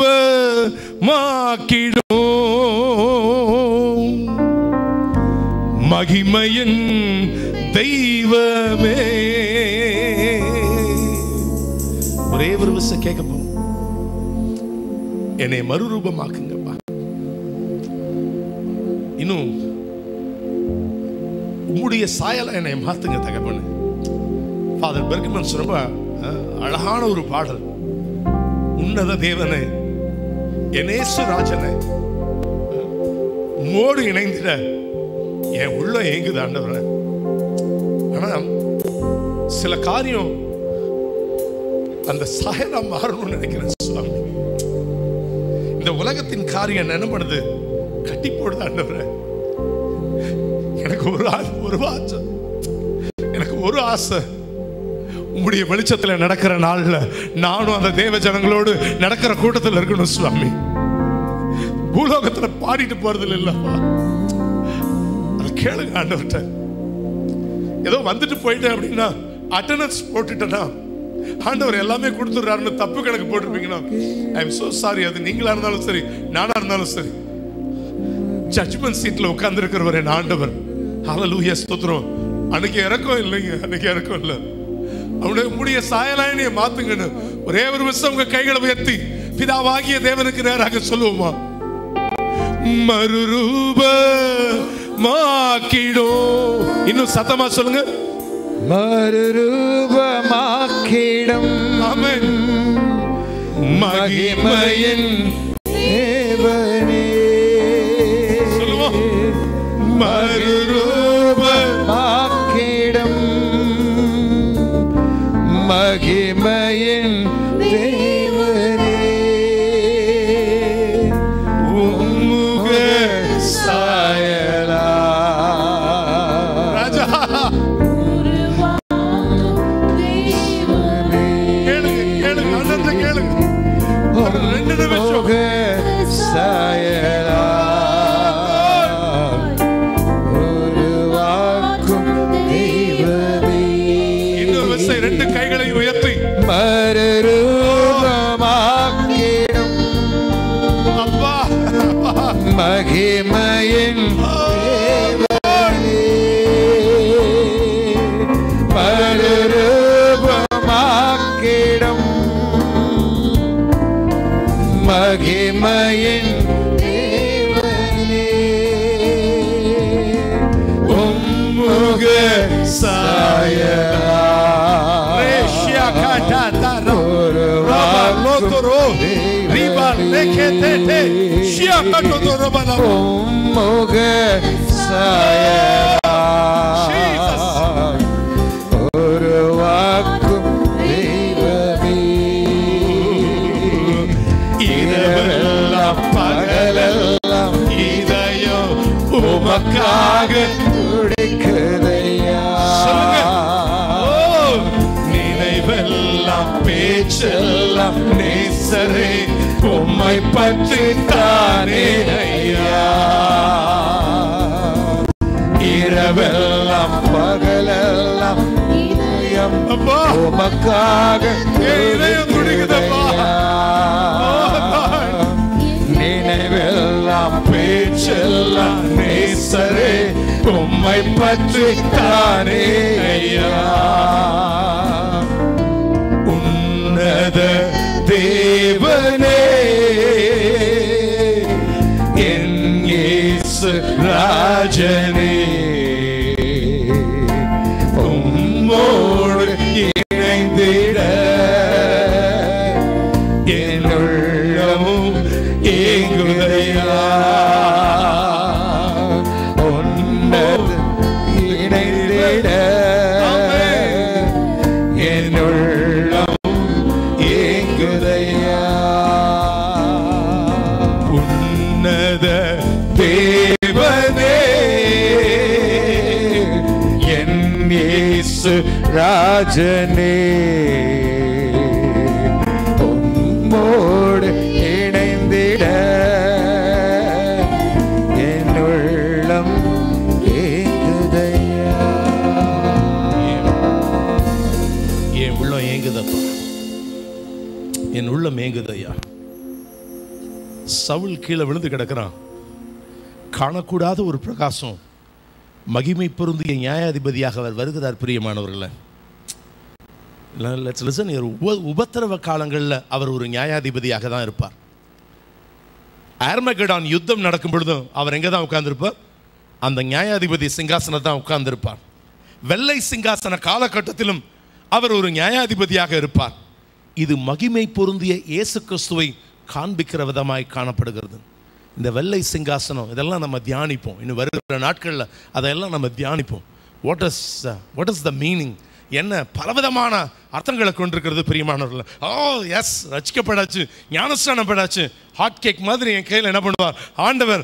ஒரு நாள் கிரீடத்தை வைப்பார். இல்லை, அதனால தான் சொல்கிறாரு, பவுல் சொல்கிறார், நல்ல போராட்டத்தை போராடினேன். ஜாலியாக இருந்தேன்லாம் சொல்ல, நல்ல போராட்டத்தை போராடினேன். ஐ am finished my race. ஓட்டத்தை முடித்தேன், விசுவாசத்தை என்ன பண்ணிட்டேன், காத்துக்கொண்டேன். இது முதல் எனக்கு என்ன பண்ணப்பட்டிருக்குது? ஸோ நிப்பாட்டில் அவர் வாஞ்சிக்கிறவர்களுக்கு தான் அதை தருவாருன்னு சொல்கிறார். ரைட், எல்லாருக்கும் இதை வாஞ்சிக்கிறவர்களுக்கு கத்த தருவார். ஆண்டவரே, ஏதாவது ஒரு காரியம் என் லைஃப்பில் ஒரு ஃபெயில் ஆகி அந்த சிங்காசனம் எனக்கு அந்த மகிமை என்ன பண்ணணும், அந்த வெளிச்சத்தில் நான் நடக்காமல் போயிட்டேன்னா, அல்லேலூயா, ஆண்டவர்கிட்ட கேளுங்க. ஆண்டவரே, கிளென்ஸ் மீ லார்ட், என்ன கழுவுங்கப்பா. கடைசி வரைக்கும் நான் அவன் கூட என்ன பண்ணிகிட்டே இருப்பேன், விரோதத்தை வச்சுக்கிட்டே இருப்பேன். ஆனால் என்ன கொடுப்பாரு எனக்கு? என்ன கொடுப்பாரு? கிரீடம் கொடுப்பாருன்னு உட்காந்துருப்போன்னு சொன்னால் அவ்வளோதான். இளவு காத்த கிளி மாதிரி என்ன பண்ணிக்கிட்டே தான் இருக்கணும், உட்காந்துக்கிட்டு தான் இருக்கணுமே ஒழிய நோ அட்ஜஸ்ட்மெண்ட்ஸ். அந்த இடத்துல எந்த காரியமும் அந்த இடத்துல கிடையாது. கடைசி வரைக்கும் பிரதர், எனக்கு சத்தாலும் உங்கள் முகத்தை என்ன பண்ண மாட்டேன், பார்க்க மாட்டேன். அவர் பார்க்க மாட்டார் என்ன ஒரு நாள். இல்லை, அவங்க தப்பு பண்ணாங்க. என்ன சொன்னீங்கனாலும் பெருவெள்ளத்து இறைச்சலின் சத்தம் அது. உங்கள் சத்தம் அன்னைக்கு நீங்கள் என்ன காட்டு கழுதையாக கத்தினாலும் உங்கள் சத்தம் என்ன பண்ணாது, எடுபடாது. No talk. அந்த இடத்துல பேசுவதற்கு நீங்கள் என்ன பண்ணிங்கனாலும் அது அருவி என்ன பண்ணிக்கிட்டு இருக்குது, நயாகரா நீர்வீழ்ச்சியை காட்டிலும் 1000 மடங்கு சத்தத்தோடு கூட அவருடைய சத்தம் துணிக்கிற பொழுது we cannot stand. அதனால தான் சத்தவனை போல அவர் விழுகிறார் அந்த இடத்துல. யார் அப்படின்னு என்ன பண்ணுறாருன்னா, அந்த மகிமைக்கு முன்பாக நிற்க முடியல. நான் என்ன ஏன்னா இயேசு கிறிஸ்துவோடு நடந்த அப்போ வந்த இயேசு கிறிஸ்துவை இவர் பார்க்கல அந்த இடத்துல. 17ஆம் வசனம் அதை தான் நமக்கு சுட்டி காட்டுகிற காரியம். அதுதான் 17th verse. நான் ஏற்கனவே முதல்ல அது நம்ம சில வாரங்கள் அதை நம்ம சொல்லிக்கிட்டு தான் இருக்கணும். இந்த 17ஆம் வசனம் நமக்கு என்ன சொல்லுகிறது? நான் அவரை கண்டபோது செத்தவனை போல அவருடைய பாதத்தில் விழுந்தேன். செத்தவனை போல அவருடைய பாதத்தில் விழுந்தேன். அவ்வளவுதான், விழுந்தார். ஐயோ, அதுதான் அந்த வார்த்தை அங்க நமக்கு சுட்டி காட்டுகிற காரியம். அதுதான் ஆண்டவருடைய நாம மகிமைப்படுதாக. அவர் இயேசு கிறிஸ்துவனுடைய அப்போஸ்தலர்களில் ஒருவனான யோவான், இயேசுவின் மேல் அதிகமாக, இயேசு கிறிஸ்துவால் அதிகமாக நேசிக்கப்பட்ட சீஷர்களில் ஒருவனாகிய இந்த யோவானே இயேசுவை பார்த்து விழுந்திருப்பார் என்று சொன்னா, ரட்சிக்கப்படாத கூட்டம் அந்த இடத்துல நிற்க முடியுமா? எப்படி ரட்சிக்கப்படாதவர்களும் மாம்ச சுவாபத்தில் நீடித்திருக்கிறவர்களும் தேவனுக்கு முன்பாக என்ன பண்ண முடியாது, நிற்கவே முடியாது என்று சொல்லி இந்த பதம் நமக்கு சுட்டி காட்டுகிற காரியம். அதுதான் ஆண்டவருடைய நாம மகிமைப்படுதாக. ஒருவரும் அந்த இடத்துல நிற்க முடியாது. யாரெல்லாம் அந்த இடத்துல இருக்க முடியாது என்கிற பதம் பல விசை அந்த வசனத்தை வாசித்திருந்தாலும் வாசிங்க ஒரு விசை. கலாத்தியர் 5ஆம் அதிகாரம் 19 முதல் 21 வசனங்களை வாசித்து பாருங்கள். கலாத்தியர் 5:19 முதல் 21. மாம்சத்தின் கிரியைகள் வெளியரங்கமாய் இருக்கின்றன. மாம்சத்தின் கிரியைகள் வெளியரங்கமாய் இருக்கின்றன. அவையாவன விபச்சாரம், வேசித்தனம், அசுத்தம், காமவிகாரம், விக்கிரக ஆராதனை, பில்லி சூனியம், பகைகள், விரோதங்கள், வைராக்கியங்கள், கோபங்கள், சண்டைகள், பிரிவினைகள், மார்க்க பேதங்கள், பொறாமைகள், கொலைகள், வெறிகள், களியாட்டங்கள் முதலானவைகளே, இப்படிப்பட்டவைகளை செய்கிறவர்கள் தேவனுடைய ராஜ்யத்தை சுதந்தரிப்பதில்லை என்று சுதந்தரிப்பது இல்லை என்று முன்னே நான் சொன்னது போல இப்பொழுதும் உங்களுக்கு சொல்லுகிறேன். இப்பொழுதும் நான் உங்களுக்கு சொல்றேன். யாருமே எங்க பண்ண முடியாது, அங்க நிற்க முடியாது. இயேசு கிறிஸ்துவோடு நின்று கொண்டிருந்த அந்த யோவானே அந்த மகிமையின் முன்பாக என்ன பண்ண முடியல, நிற்க முடியல. விழுறார். அந்த இடத்துல விழுகிற காட்சியை அந்த பகுதியில் நாம் வாசிக்கும் பொழுது வாசிக்கிறோம். அதாவது அப்படிப்பட்ட மகிமை பொருந்திய அந்த தேவன் செத்தவனை போல விழுந்த அந்த யோவானை தான் இரக்கத்தின் தேவன் அவரை பார்த்து ஒரு வார்த்தை சொல்றாரு. என்ன சொல்றாரு? வாசிங்க. அப்பொழுது அவர் தம்முடைய வலது கரத்தை என் மேல் வைத்து என்னை நோக்கி பயப்படாதே நாம் முந்தினவரும் நான் என்ன. அதுக்கு பிறகு முதல் வார்த்தை என்ன சொல்றாரு? பயப்படாத. சோ ஆண்டவர் சொல்றாரு, இன்னைக்கு லட்சலிசனியர் மறுபடியும் இந்த காலை பொழுதுல உங்களுக்கு எனக்கும் ஒரு சந்தர்ப்பத்தை கொடுத்திருக்கிற ஆண்டவர் எல்லாவற்றின் மத்தியில் அவர் நம்ம பார்த்து சொல்லுகிற ஒரு வார்த்தை, ஃபியர் நாட், பயப்படாத. இன்னைக்கு அவன் விழுந்த அவனை பார்த்து ஆண்டவர் என்ன பண்றாருன்னா அவனை கைப்பிடிச்சு சொல்றாரு, நீ பயப்படாதுன்னு. இந்த காலை பொழுதுல உங்களுக்கும் அந்த வார்த்தையை கற்றுக் கொடுக்கிறார், நீ பயப்படாதுங்கள். எல்லாருக்கும் மிகுந்த சந்தோஷத்தை உண்டாக்குகிற ஒரு செய்தி தான் இன்னைக்கு. கர்த்தர் என்ன பண்ணுங்க, மனம் திரும்புங்கள். அவருடைய வருகை என்ன பண்ணதுக்கு மிக சமீபமாக இருக்கிறது. இன்னும் எந்தெந்த காரியத்திலாம் எவ்ரி நூக் அண்ட் கார்னர்ஸ் 17 காரியங்கள் வாசிச்சோம். கலாத்தியர்ல வாசிக்கும் போது 17 திங்ஸ் வாசிச்சோம். ஏதாவது 16ல நான் பாஸ் பண்ணிட்டேங்க. 16 சப்ஜெக்ட்ல என்னது அதுல பாஸ். ஆனா ஒரு சப்ஜெக்ட்ல என்னவா இருக்குது, பார்டர்ல இருக்கிறேன்னு சொன்னா 16ல பாஸ் பண்ணிட்டாப்ல. ஒன்று தானே, கோபங்கள், வெறிகள், களியாட்டுகள், மார்க்க பேதங்கள் எல்லாம் எது பொறாமைகள், இன்னும் அதெல்லாம் என் வாழ்க்கையில காணப்படுதா? ஏதாவது ஒன் திங் நூக்கோ இல்லை, எல்லா அவற்றின் மத்தியில் இல்லை, இது ஒன்று தானே பரவாயில்லன்னு ஆண்டவர் விட்டுருவார். இன்னும் he is sitting on the judgment seat. அங்கே எல்லாமே அப்படி ஈஸியாக இருக்கும்ல. அதனால தான் இயேசு கிறிஸ்து எல்லாத்துக்குமே ஸ்பெசிஃபை பண்ணி எழுதிட்டு போயிருக்கிறார். 2 பேர் மாவரைத்து கொண்டிருப்பார்கள், ஒருவன் எடுத்துக்கொள்ளப்படுவான், ஒருவன் கைவிடப்படுவாள். 2 பேர் திருகை அரைத்துக் கொண்டிருப்பாங்க, ஒருவள் ஏற்றுக்கொள்ளப்படுவாள், ஒருவர் கைவிடப்படுவார். 10 ஸ்திரீகள் என்ன பண்ணிட்டு இருக்காங்க, மணவாளனை எதிர்கொண்டு they are getting ready. 10 பேருக்கும் ஆசை இருந்துச்சு, ரைட்? எல்லாருக்குமே என்ன இருந்துச்சு, அந்த வாஞ்சை, அந்த ஆசை, மணவாளனோடு போகணுன்ற அந்த தாகம்லாம் இருந்தது, ரைட்? ஆனா எத்தனை பேர் தான் போக முடிஞ்சு? 5 பேர் தான் போக முடிஞ்சு. 5 பேருக்கு என்ன கிடையாதுல்ல. இப்போ எதிர்பார்க்குறாங்க, அவங்க போகணுன்னு வாஞ்சை இருக்குது. ஆனா அங்க என்ன பண்ணியாச்சு, தூங்கியாச்சு. அதனால எல்லாவற்றின் மத்தியில் விழித்திருங்கள் பிரியமானவர்களே. எல்லாவற்றின் மத்தியில் தேவன் உங்களுக்கும் எனக்கும், தேவன் நம்மோடு கூட இடைபடுகிறவர். ஹல்லேலூயா, ஸ்தோத்திரிக்கிறோம். எல்லாவற்றின் மத்தியில் ஆண்டவருடைய வருகை மிக சமீபமாக இருக்கிறது. ஜாக்கிரதையாக இருக்க வேண்டியது மிக அவசியம் ஐயா. ஆண்டவர் எல்லாவற்றிலும் தேவன் நமக்கு நம்ம நீதியாக நியாயம் தீர்க்கிறவர். பெரிய காரியங்களை அவர் செய்வதற்கு அவர் வல்லமை உள்ளவராக இருக்கிறார். செய்வார் என்பதில் சந்தேகம் அல்ல. ஆனால் இன்னைக்கு கர்த்தர் இந்த காலை பொழுதுல சொல்றார், உங்களை பார்த்து பயப்படாத, நான் உன்னோடு கூட இருக்கிறேன். ஹல்லேலூயா, நான் உன்னை நடத்துவேன்னு சொல்றார். ஹல்லேலூயா. பள்ளங்கள் எல்லாம் நிரம்பிட வேண்டும், மலைகள் குன்றுகள் தகர்ந்திட வேண்டும், கோணலானவை நேராகணும், கரடானவை சமமாகணும், பள்ளங்கள் எல்லாம் நிரம்பிட வேண்டும், சொல்லுங்க, மலைகள் குன்றுகள் தகர்ந்திட வேண்டும், கோணலானவை நேராகணும், கரடா சமமாகணும். சொல்லுவோம், ராஜா வருகிறார் ஆயத்தமாவோம், ராஜா வருகிறார் ஆயத்தமாவோம், இயேசு வருகிறார் எதிர்கொண்டு செல்லுவோம், இயேசு வருகிறார் எதிர்கொண்டு செல்லுவோம், ராஜா வருகிறார் ஆயத்தமாவோம், ராஜா வருகிறார் ஆயத்தமாவோம், இயேசு வருகிறார் எதிர்கொண்டு செல்வோம், இயேசு வருகிறார் எதிர்கொண்டு செல்வோம். நல்ல கனிகொடா மரங்களெல்லாம் வெட்டுண்டு அக்கினியில் போடப்படும், நல்ல கனிகொடா மரங்களெல்லாம் வெட்டுண்டு அக்கினியில் போடப்படும், ராஜா வருகிறார் ஆயத்தமாவோம், ராஜா வருகிறார் ஆயத்தமாவோம், இயேசு வருகிறார் எதிர்கொண்டு செல்வோம், இயேசு வருகிறார் எதிர்கொண்டு செல்வோம். இந்த கூட்டத்தில் உட்கார்ந்து இருக்கிற, இந்த நம்முடைய சபைக்குள்ள உட்கார்ந்து இருக்கிற ஒரு ஆத்துமா கூட மிஸ் ஆகக்கூடாது. ராஜா வருகிறார் ஆயத்தமாகும். இந்த கவியை பாடும்போது ஒரு 2-3 பேருடைய கரத்தை பிடிங்க, சொல்லுங்க. ராஜா வருகிறார் இந்த பல்லவியை பாடும்போது கைத்தட்டி பாடுவதற்கு முன்பாக ஹல்லேலூயா 2 பேரை பார்த்து ராஜா வராரு என்ன பண்ணுங்கன்னா, கெட் ரெடி, ஆயத்தப்படுங்க. இன்னும் நான் ஆயத்தப்படணும்னு கதை சொல்லிக்கிட்டு இருக்கிறார் ஆண்டவர். இன்னும் நான் ஆயத்தப்பட வேண்டிய காலகட்டத்தில் இருக்கிறோம்.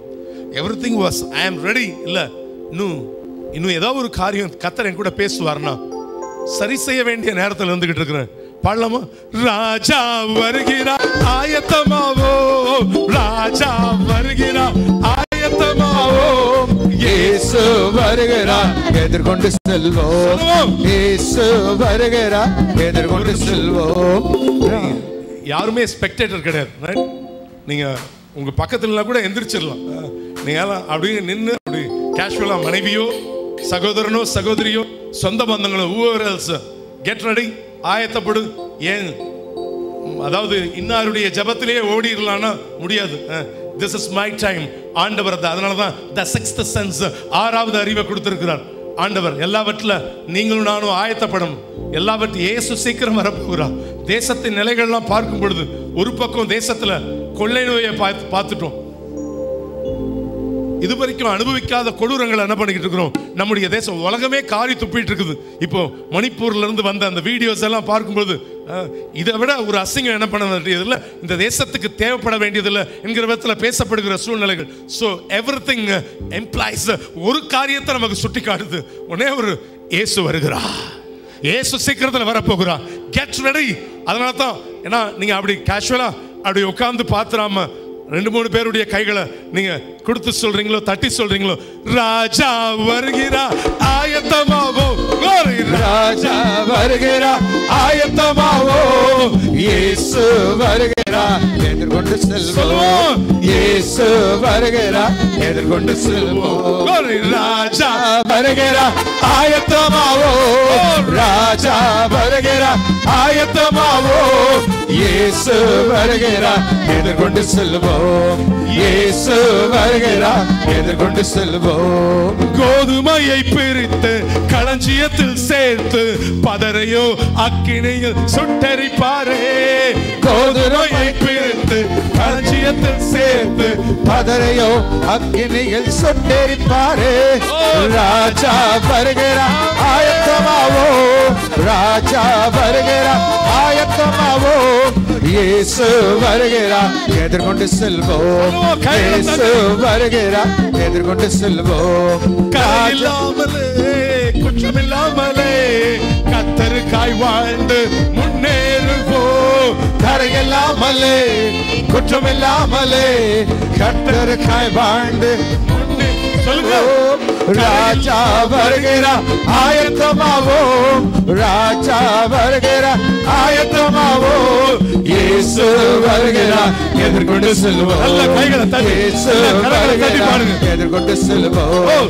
ராஜா வருகிறா ஆயத்தமாவோம், ராஜா வருகிறா ஆயத்தமாவோம், ஆயத்தமாவோம் ராஜா வருகிறார் ஆயத்தமாவோம் ராஜா வருகிறார் ஆயத்தமாவோம் நம் ராஜா வருகிறார் ஆயத்தமாவோம் நம் ராஜா வருகிறார் ஆயத்தமாவோம் இயேசு வருகிறார் எதிர்கொண்டு செல்வோம் இயேசு வருகிறார் எதிர்கொண்டு செல்வோம் கரங்களை தட்டி கர்த்தருடைய நாமத்தை மகிமைப்படுத்துவோம்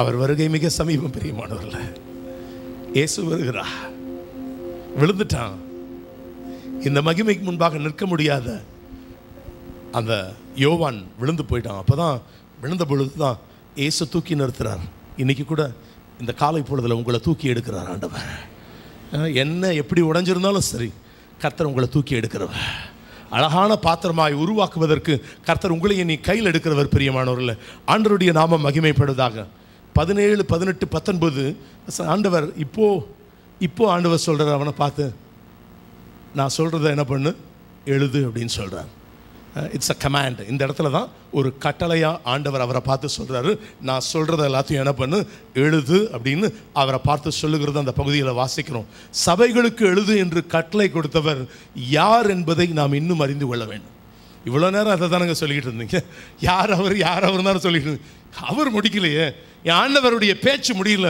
என்ன சொல்கிறாரு பயப்படாதே அப்படின்னு சொல்லிட்டு அவர் தொடர்ந்து அந்த 3 வசனங்களை நீங்கள் வாசித்து பார்க்கும் பொழுது இது என்ன சொல்லப்பட்டிருக்கு இந்த கடைசி 4 வசனங்கள் இந்த முதல் அதிகாரத்தினுடைய உட்பகுதியாக நம்ம பார்க்கும் பொழுது பார்க்கலாம் பிரியமானவர்களே தேவன் யோவானுக்கு கொடுத்த ஒரு கட்டளை என்ன சொல்றாரு பாருங்க அதுல நான் முந்தினவரும்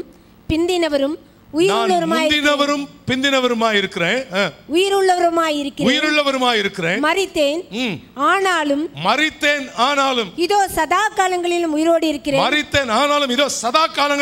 இருக்கிறேன் ஆமென் ஆமென் நான் மரணத்திற்கும் பாதாளத்திற்கும் உரிய திறவுகோல்களை உடையவனாய் இருக்கிறேன் பாதாளத்துக்கும் உரிய திறவுகோல்கள் என்ன பண்ணிட்டு இருக்கிறேன் உடையவனாய் இருக்கிறேன் 3 காரியம் இங்க சொல்லப்பட்டிருக்குது முந்தினவர் பிந்தினவர் இரண்டாவது என்ன சொல்லப்பட்டிருக்குது மரித்தேன் ஆனாலும் சதா காலங்கள் எப்படி இருக்கிறேன் மூணாவது என்ன சொல்லப்பட்டிருக்குது மரணத்துக்கும் பாதாளத்துக்கும் இது எதை காண்பிக்குதுன்னா முதலாவது கிறிஸ்துவனுடைய நிலையை பார்க்கிறோம் இரண்டாவது கிறிஸ்துவனுடைய வாழ்க்கையை பார்க்கிறோம் மூணாவது கிறிஸ்துவனுடைய அதிகாரத்தை பார்க்கிறோம் அதாவது பொசிஷன் ஆஃப் ஜீசஸ் இரண்டாவது the life of Jesus and third is authority of Jesus இந்த 3 காரியங்களையும் அந்த பகுதி நமக்கு சொல்லப்பட்டிருக்கு அவர் முந்தினவர் அவர் பிந்தினவர் அதாவது இயேசு கிறிஸ்துவினுடைய நிலை என்னன்றதை அவர் சொல்றார் நான் அப்படின்னு அவர் சொல்றார் ஆண்டவர் என்ன சொல்றாரு பயப்படாத நான் எப்படிப்பட்டவர்னு அவர் சொல்றார் என் நிலை என்னன்னு அந்த இடத்துல என்ன பண்றாருன்னா எக்ஸ்பிளைன் பண்றார் the position of Jesus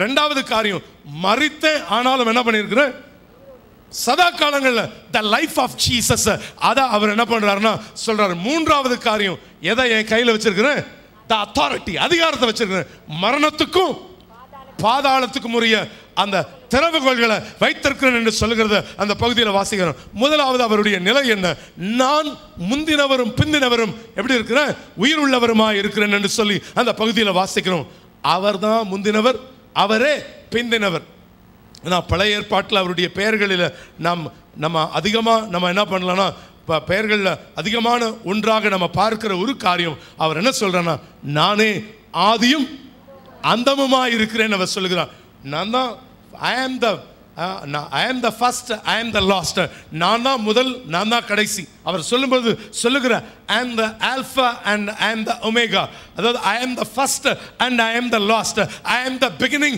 and I am the end அவர் சொல்லுகிறது அந்த பகுதியில் வாசிக்கிறோம் இதெல்லாம் நம்ம ஒவ்வொன்றா வாசிக்கிறதுக்கு டைமில் நீங்கள் வீட்டில் போய் வாசித்து பார்த்து கொள்வீங்கன்னா ஏசாயா 41 அதிகாரம் 4ஆம் வசனம் ஏசாயா 44:6 மற்றும் ஏசாயா 48:12 இந்த எல்லா வசனங்களும் நமக்கு சுட்டி காட்டுகிறது ஒன்னே ஒண்ணுதான் என்னன்னா அவரே முந்தினவரும் அவரே பிந்தினவருமாய் இருக்கிறார் என்று சொல்லி அந்த பகுதி சொல்லப்படுது மறுபடியும் சொல்லுகிறேன் ஏசாயா 41:4 ஏசாயா 44:6 மற்றும் ஏசாயா 48:12 இந்த வசனங்கள் எல்லாம் நமக்கு ஒன்றை மாத்திரமே அது வலியுறுத்துகிறதாய் காணப்படுகிறது பிரியமானவர்களே நம்ம ஆண்டவர் இந்த உலகத்தில் உள்ள எல்லாரை காட்டிலும் தன்னை எப்படி காண்பிக்கிறார்னா வித்தியாசப்படுத்தி காண்பிக்கிறார் எல்லாருமே யார் யாரோ சொல்றாங்க தன்னை ஆண்டவர் தான் எல்லார காட்டிலும் அவர் என்ன பண்ணியிருக்கிறார்னா தன்னை வித்தியாசப்படுத்தி காண்பிக்கிறார். என்ன அப்படின்னா, அவர் மாறுவதே இல்லை. அவர் என்ன பண்ணுவார்?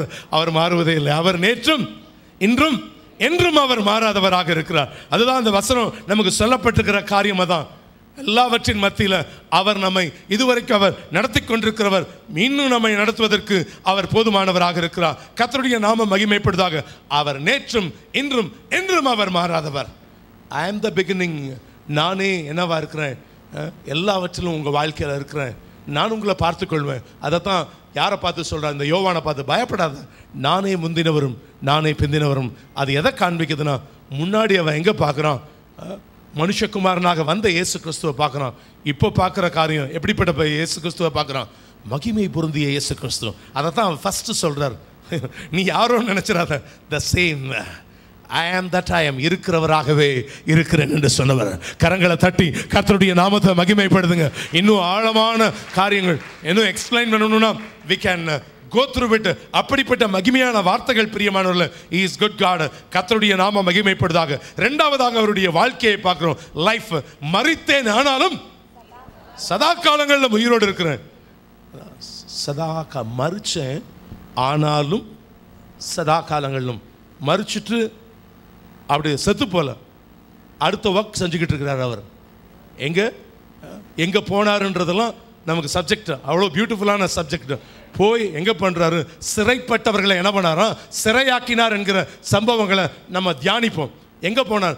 எப்படி இந்த வார்த்தை சொல்லப்படுகிறது? எப்படி அது பொருந்தும்? ஒருவராய் எப்படிப்பட்டவர்? அவர் சாவாமை உள்ளவர். ஆனால் இந்த இடத்துல அவருடைய சீன் என்ன பண்ணியிருக்கிறார்? 3ஆம் நாள் என்ன பண்ணுகிறார்?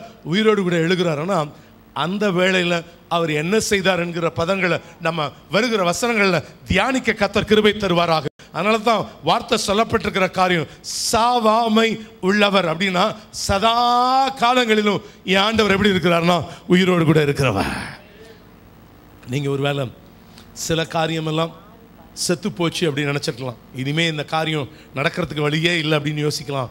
ஆனால் என் ஆண்டவருடைய பார்வையில் எதுவும் அவருக்கு லேசான காரியம். ஹல்லேலூயா, ஸ்தோத்திரிக்கிறோம். அவர் நம்முடைய வாழ்க்கையில் இது முடியாது நடக்காதுன்ற காரியத்தில் கர்த்தர் ஒரு அற்புதத்தை கர்த்தர் செய்வார். You will see the God's glory. அவர் உங்களுக்காக யாவையும் அவர் செய்து முடிப்பதற்கு என் தேவன் அவர் போதுமானவராக இருக்கிறார். செய்வார் என்பதில் எவ்வளவு சந்தேகம் கிடையவே கிடையாது. பிரியமானவர்களே, நீங்கள் நினச்ச எக்ஸ்பெக்டட் டைம் முடிஞ்சு போயிடுச்சுன்னு நினைக்கலாம். ஆனால் இன்னும் முடியல. ஹல்லேலூயா, உனக்குரிய நேரத்தில் கர்த்தர் உன் கையில் ஹாட் கேக் மாதிரி கர்த்தர் கொடுப்பா. ஹல்லேலூயா, அந்த 10 வினாடிகள் தான் அந்த ஒரு பாஸ்கெட் பால் வீரனுடைய கைகளில் அந்த பால் இருக்கு. the last 10 seconds. ஆனால் த ஷூட் அவுட் பண்ண வேண்டிய அந்த பால் அந்த கூடைக்குள்ளே போட வேண்டிய காரியம் டைம் ஆகிட்டே இருக்குது. 9, 8, 7, 6, 5. த ஹார்ட் பீட் என்ன பண்ணிக்கிட்டு இருக்குது? உட்கார்ந்துருக்கிறவங்களுக்கும் இல்லை, ஒவ்வொருத்தருக்கும் இன்னும் 4, 3, 2. ஆனால் பால் கையில் இருக்கிற அந்த வீரன் சாதாரண வீரன் இல்லை. எந்த இடத்துல நின்னானோ அங்கிருந்து அப்படி ஒரு த்ரோ விட்டான். நேராக என்ன பண்ணுச்சுன்னா அந்த பாக்ஸில் போய் அது நேரடியாக வந்து விழுந்தது. அதாவது ஆண்டவருடைய நாம வெற்றிக்கான கடைசி ஷாட்டை குடிச்சு அவன் தெளிவாக ஒரு திட்டம் போட்டு வச்சிருந்தான். இட் இஸ் அழகான ஒரு ஸ்கெட்சை போட்டு வச்சிருக்கிறான். என்ன வெற்றி? இனி எந்த நிமிஷத்தில் அதை போடணும், இனிமே என்ன பண்ண முடியாது. எல்லாவற்றின் மத்தியில் அப்படி காலம் கடந்து விடுமோ என்கிற தருணத்தில் ஒரு வினாடிக்கு முன்பு தேவனுடைய பதில் உங்கள் குடும்பத்தில் வந்து சேரும். நீங்கள் முடிஞ்சிச்சு நினச்சிங்கள, கர்த்தர் அதை உங்கள் குடும்பத்தில் நிறைவேற்றி முடிப்பார்னு விசுவாசிக்கிறவங்க கைகளை தட்டி கர்த்தருடைய நாமத்தை மகிமைப்படுத்துங்க. தேவன் தன்னுடைய காலத்தில் உண்டாக்கினவர் காலத்தை கடந்தவராகவும் இருக்கிறார் என்பதை சில வேளைகளில் நம்ம மறந்து விடுகிறோம். காலம்லாம் முடிஞ்சு போச்சு இல்லை, என் ஆண்டவர் காலத்தை கடந்தவராகவும் இருக்கிறார். அதை தான் நான் உங்களுக்கு சொல்லும்படியாக வாஞ்சிக்கிறேன்.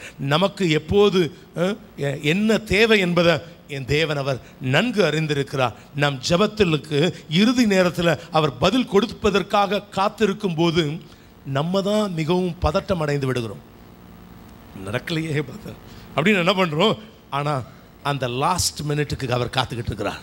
உங்கள் கையில் கர்த்தர் கொடுப்பார். you will see the God's glory. சீக்கிரத்தில் அந்த அற்புதத்தை நீங்கள் பார்ப்பீங்க. எதிர்பார்த்திருக்கிற காரியங்களில் ஒரு கிளைமேக்ஸை பார்க்குற நாட்கள் இன்னும் சீக்கிரத்தில் வரப்போகுது. உங்கள் குடும்பத்தில் அந்த ஆசீர்வாதத்தை, அந்த அதிசயத்தை கர்த்தர் செய்வார். I will do mighty miracles for you. உன்னைய கர்த்தர் அதிசயங்களை காண பண்ணுவேன்னு சொன்னவர் கர்த்தர் காண செய்வார்னு விசுவாசிக்கிறவங்க உங்க வலது கையை உயர்த்தி சத்தமா ஒரு அல்லேலூயா சொல்லுமா? ஆண்டவர் செய்து முடிப்பதற்கு என் தேவன் அவர் போதுமானவராக இருக்கிறார். ஒரு காரியம், நம்ம முழுசும் அவரை நம்பணும்.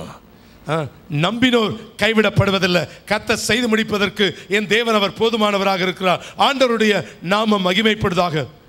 மூன்றாவதாக இயேசு கிறிஸ்துவனுடைய அதிகாரத்தை பார்க்குறோம். இந்த சப்ஜெக்டை இன்னையோட முடிச்சு நான் 2வது அதிகாரத்துக்கு அடுத்த வாரம் வந்துடுவோம், இல்லை அடுத்த தடவை நான் வரும்போது வருவேன்னு யோசித்தேன். பட் ஆனால் அந்த 3வது காரியத்தை டக்குன்னு ஒரு 2 minutesல சொல்கிற மாதிரி எழுதுகிற காரியம் கிடையாது. மரணத்துக்கும் பாதாளத்துக்கும் உரிய திறவுகள். என்னங்க இது மரணத்துக்கும், இதில் என்ன இருக்குது? நான் மரணத்துக்கும் பாதாளத்தையும் உடைய, மரணம் எல்லாருக்கும் தெரியும், அந்த திறவுகோல் அவர் வைத்திருக்கிறார். ஆனால் பாதாளம் அப்படின்னா என்ன? பாதாளத்தின் திறவுகோல் அதில் என்ன, எப்படி இருந்துச்சு, வாட் இஸ் த பேட்டர்ன்? அப்போது சிறைப்பட்டவர்களை சிறையாக்கி அவர் கொண்டு போனார்னா அது எங்கே இருந்த பாதாளம் இப்போ என்ன வாச்சு? எங்கே இருந்த லாசரு, எங்கே இருந்த அந்த செல்வந்தனை பார்த்தான், இங்கேருந்து பூமியின் கரையாந்திரங்கள்லேருந்து அந்த காட்சியை பார்த்தானா எப்படி? அதெல்லாம் பியூட்டிஃபுல் எக்ஸ்பிளனேஷன்ஸ். ஏன்னா மகிமை பொருந்திய இயேசு கிறிஸ்து அவனை தட்டி எழுப்பி காண்பிக்கிறார்னா அது சாதாரணமான ஒரு காரியம் அல்ல. ஏன் அந்த அந்த இடத்துக்குள்ள எங்கே கூட்டிட்டு இந்த மனம் திரும்பின கல்வனை கூட்டிட்டு எங்கே போக சொல்றார்? நீ என்னோடு கூட இன்றைக்கு எங்கே இருப்ப? பரலோகத்தில் இருப்பாயின்னு ஆண்டவர் சொல்லலை. எங்கே இருப்பேன்னு சொல்றாரு? பாரடைஸில் தான் இருப்பேன்னு சொல்றார். அப்போது வாட் இஸ் பாரடைஸ்? அதெல்லாம் இந்த வார்த்தையில் அடங்கியிருக்குது. மரணம், பாதாளம்ன்ற இந்த வார்த்தைக்குள்ள so many climaxes. தேவன் உங்களுக்கு எல்லாவற்றையும் சரியாக உங்களுக்கு அதாவது ஒவ்வொன்றையும் தெளிவான சத்தியத்தோடு உங்களை நடத்த கர்த்தர் கிருபை தருவாராக. கண்களை மூடி தேவனை நோக்கி பார்க்கலாம். ஹல்லேலூயா. கர்த்தருடைய நாம மகிமைப்படுவதாக. சகரியாய் அவர்கள் வந்து இந்த பகுதியில் அவர்கள் ஜெபித்து முடித்த பிறகு நம்ம கேக் கட்டிங்க்கு நேராக நம்ம கடந்து போகலாம். ஹல்லேலூயா. கர்த்தருடைய பிறகு நீங்கள் ஒரு 5 minutes நீங்கள் இருப்பீங்க அப்படின்னு சொன்னால் மீதமுள்ள காரியங்களை பிரதர் வர்க்கீஸ் அவர்கள் பொறுப்படுத்தி நடத்துவார்கள். எல்லாம் எழுந்திருப்போப்பா, எல்லாம் எழுந்திருப்போம். குயிக்க மாரநாதா, மாரநாதா, மாரநாதா, இயேசு வருகிறார். எல்லாம் கரங்களை தட்டி கர்த்தருக்கு நன்றி சொல்லுதோ. ஹல்லேலூயா, ஹல்லேலூயா, ஹல்லேலூயா.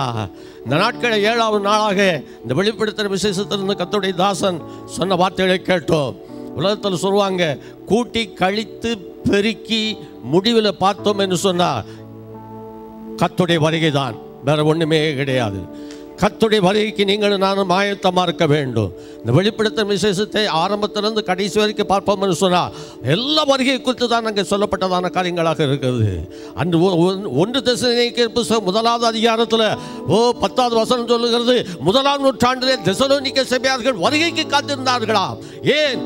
உங்களுக்கு எனக்கு இருக்கிறதுக்கு முன்பதாக 4000 வருஷத்துக்கு முன்பதாக வாழ்ந்த ஆபிரகாம் சொல்கிறார், தேவன் தாமே கட்டி உண்டாக்கின அஸ்திவாரங்களுள்ள நகரத்துக்கு நான் காத்திருந்தேன். இந்த கடைசி நூற்றாண்டில் வாழ்ந்து கொண்டிருக்கிறோம். இயேசு வருகைக்குரிய காரியங்கள் எல்லாம் நடந்து கொண்டிருக்கிறது. நீங்கள் நானும் கர்த்தருடைய வருகைக்கு எவ்வளவு ஆயத்தமுள்ளவர்களாக இருக்க வேண்டும் என்று நாம் சுற்றி கொஞ்சம் கூட நாம் ஆராய்ந்து பார்க்க வேண்டியது அவசியமாக இருக்குது. எல்லாம் கர்த்தரை நோக்கி பார்ப்போம். ஹல்லேலூயா. மரித்தேன் ஆனாலும் சதா காலங்களில் உயிரோடு இருக்கிறேன் என்று சொன்னவர் நம்ம இன்றைக்கு உயிரோடு இருக்கிறார். எல்லாம் ஆண்டவரை நோக்கி பார்ப்போம். அப்பா உமக்கு நன்றி என்று சொல்வோம். காலம் கடைசிக்குள்ளாக வாழ்ந்து கொண்டிருக்கிறோம். ஹல்லேலூயா. எங்களை அன்பாய் அதிகமாக நேசிக்கிறதான நல்ல தகப்பனே, இந்த ஆஸ்வதிக்கப்பட்ட ஆராதனை வேளைக்காக நாங்கள் நன்றி சொல்லுகிறோம். நல்ல அபிஷேகப்பட்ட பாடல்கள் பாடி நாங்கள் ஆராதித்தமையா, நல்ல கர்த்தருடைய வார்த்தை கேட்கக்கூடிய கிருபை தந்தீர், அதுக்காக நன்றி தகப்பனே. ஆண்டவருடைய எங்க சுத்தி பார்த்தாலும் ஆண்டவருடைய வருகை குறித்து கர்த்தாவே நாங்கள் அதிகமாக இதில் தியானித்தோம் ஐயா. தியானிக்கக்கூடிய கிருபை கர்த்தர் தந்தீர், அதற்காக நன்றி செலுத்துகிறோம். நீ ஆதியும் அந்தவுமானவர், அல்பாவும் உமேகாவுமானவர், இருக்கிறவராகவே இருக்கிறேன்னு சொன்ன தகப்பனே, எங்கள் மத்தியில் அவ்வளவாக நீ இந்த நாட்கள் இருக்கிறவராக இருக்கிறபடியால் மக்கள் நன்றி செலுத்துகிறோமையா. வாத்திய வசனத்தை கேட்ட பிள்ளைகளோடு கர்த்தருடைய கரம் கிருபை இருக்கட்டும். வசனத்தை பேசின மகனோடு கர்த்தருடைய கரம் கிருபை இருக்கட்டும். இன்னும் உடைய மகனை ஆழத்துக்குள்ளாக கொண்டு போங்க. இன்னும் உடைய மகனுக்கு தேவ ரகசியத்தை வெளிப்படுத்தி காட்டி ஆண்டவரே உடைய மகனை வல்லமையாக எடுத்து பயன்படுத்த நாங்கள் அதிகமாக செபிக்கிறோம் ஐயா. எல்லா கன மகிமை அப்பா ஒருவருக்கே செலுத்துகிறோம். இயேசு கிறிஸ்துவின் நல்ல நாமத்தில் பிதாவே. ஆமென், ஆமென், ஆமென்.